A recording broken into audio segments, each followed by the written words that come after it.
What if you think it's hard and it ends up being easy? You're like, damn, I was anxious about this thing.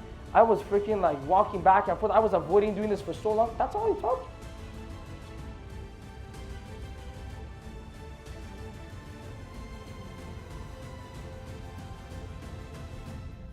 So let's talk about having a purpose. I'm going to actually talk about how you create your own purpose. Okay? So this whole finding a purpose thing just goes out of the window. If you don't have a reason to be motivated, you won't be. Remember, we must give our life meaning. Our life is a reflection of our perspectives. You have to give your life meaning. I remember when I was younger, I fell into this really negative thinking about death, and I was like, what's the point of life? And that's how my depression really got going. Because I had no meaning in my life at the time because I didn't understand what was the point of it. But you see, the point of life is not going to find you. You have to find it. You have to create it.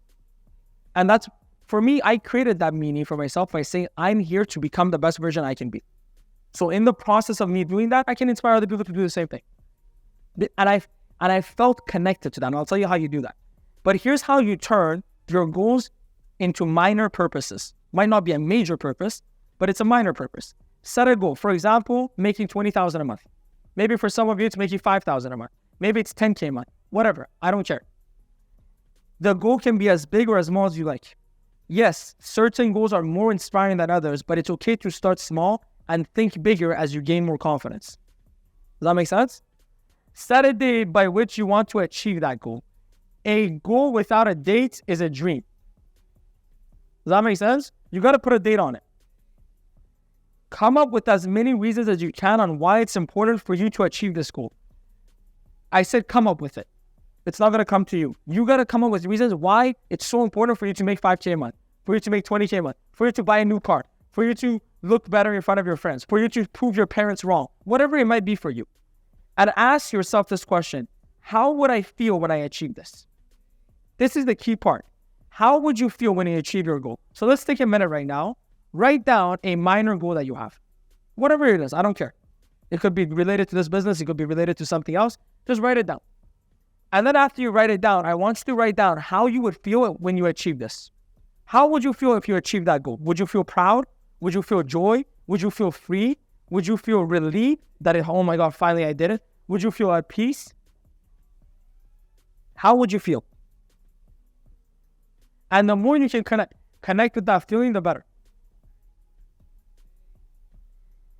In addition to that, I recommend you take a moment to visualize and truly feel how you would feel once you achieve your goal. This also needs to be done daily. It's not a one-time exercise that you do. You guys ever see like group classes for fitness? Yeah? Imagine if you join a group class for fitness, okay? And you see a bunch of people standing in the back watching you exercise. What would you think about those people? Why the hell are you here? That's what I feel when you guys stare at me when I tell you guys to do an exercise. Get a phone out and write it on your notepad. I don't care. But do the exercise. If you're not doing the exercise, I don't know what's the point of you being here. Right? You go to a class and just stare at the lecture. And I'm not trying to be mean. I'm trying to make this effective for you. But here's the reality of it. If you can really get into this, and maybe you can't get into it right now, but maybe you get into it later on. But once you can connect emotionally with your goal, it becomes a purpose. I'm going to say that one more time. Once you can connect emotionally with your goal, it becomes a purpose. Would you say retire your parents is a good goal or a bad goal? Okay. If you can't emotionally connect with it, it's a bad goal. If when you think about retire your parents, you don't feel any positive feelings, then that goal is not for you. Does that make sense? Like, you need to find things that you can emotionally connect. Here's the thing. Human beings are emotional beings. I know there's some engineers and stuff. Oh, I'm so analytical. I'm so logical. No, you're emotional. You just pretend like you're analytical. Okay? Human beings make decisions emotionally and they justify logically. That's why they think they're logical. But no one actually makes decisions logically. Sure, you do your research, you do your preparation, you look at the numbers. But it's the feeling that you have about it that makes you act, not the thoughts, That's why when you're in sales, if you keep trying to give people facts, they'll never make a decision. Because information wants more information. Does that make sense? Emotion wants decisions. Why are conventions so important? Why is the Vegas convention or seminar? because it heightens you at an emotional level where you're willing to make life-changing decisions. Think about it right now. Think about moments in your life where you made big decisions. Whether it was to become healthy, whether it was to get your finances in order, whether it was to break up with someone, whatever it was. Think about moments in your life where you made a decision that you connected with emotionally. Just think about it for a second. Big decisions. Whether it's logical, you just sat there, you're like, you know what, I think I should break up with this person because X, Y, Z, and then cons, pros, okay, this kind of makes sense to me. All right, and then you go with the briefcase. Hello. So here are the reasons that I'm going to be, you do a presentation, PowerPoint. Have you seen this picture right here? This is when you were being annoyed. Any big decisions that you make, in your life happen at an intense emotional moment. Maybe it was a time where you got bullied and you're like, I'm never going to be bullied again. Maybe it's the time where you got embarrassed in front of a crowd of people and you're like, I'm never going to be that. Yes or no? Those moments, it happens at an escalated level of emotion. That's why I told you guys, the fact that you're missing the convention is hilarious to me. Because you're missing a chance to get one of those moments. I would pay billions of dollars if I had it for those moments. Because those moments is what makes all the difference. That moment when you decide, dude, never again. I had so many of those moments. I had so many. When I was dropping out of school and everyone was making fun of me, everyone was telling me, I'm like, dude, I will never allow people to talk to you like this again. Right? I can name you so many moments that I have like that in my life. And that's why I'm the person that I am. It's because of those moments. And I seek those moments to this day. But that's what I mean with this. We are emotional creatures. Okay? If you can't get your emotions connected with things, you're not going to be as motivated. It's just that simple. Some people are more keen to sad emotions. Okay, you might cry about things. You might get angry about things. Whatever it is.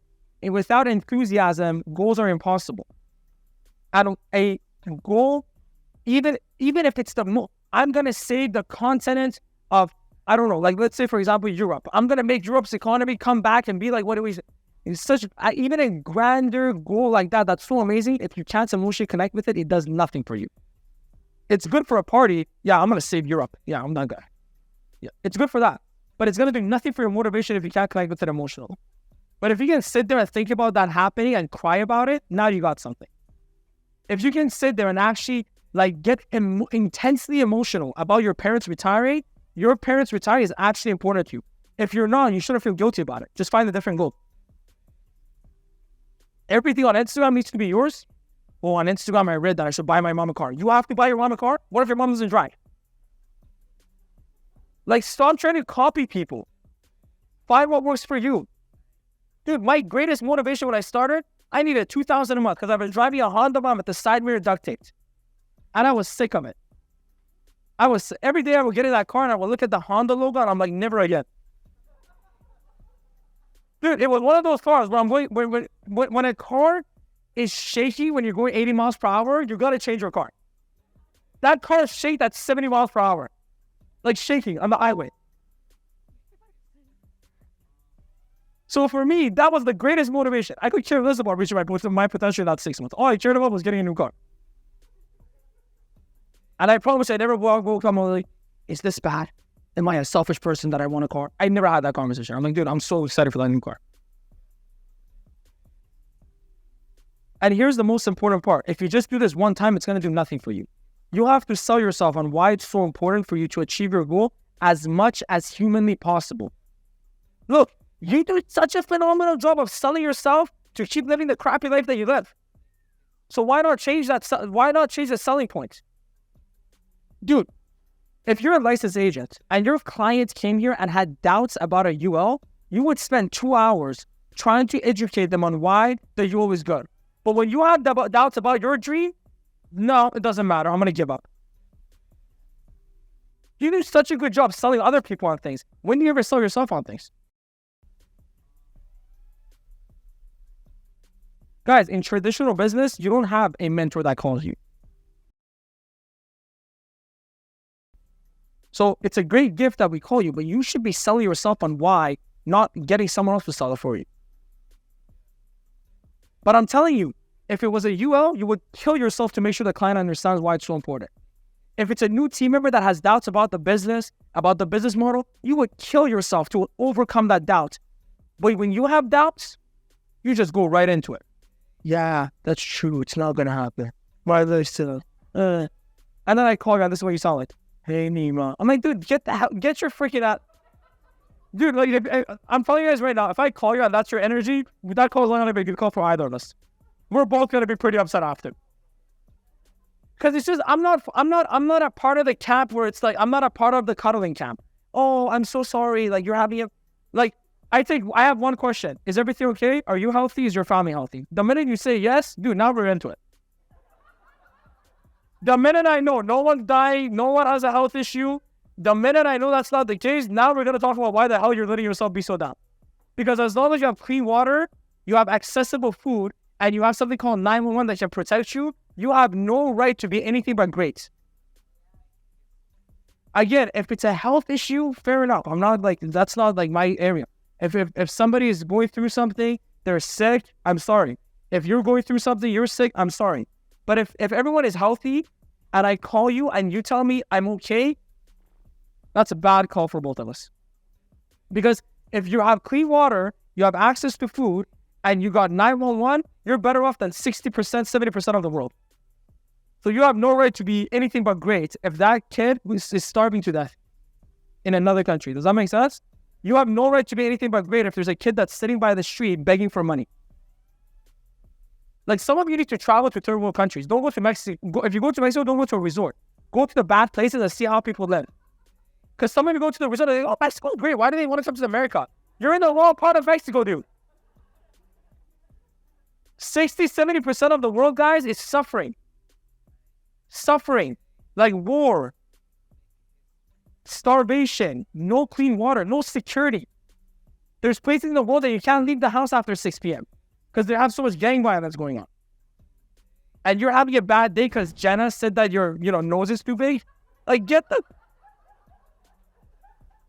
Like, Jesus Christ, man. I called AMAPS and they kept me on the phone for too long. Oh. All right. Okay, I'm getting fired. I'm not even done after the training, by the way. I've got 15 minutes left. Think about and have your goal and purpose in your mind. This allows you to be intentional with the actions you take and how you manage your time in relation to your goal. One of the number one ways that people lose motivation is they forget their goals. Every single day, you have to have a routine that reminds you about why you do the things that you do. If you have to, before every meeting, before every invite, write down your goals so that you're more intentional about it.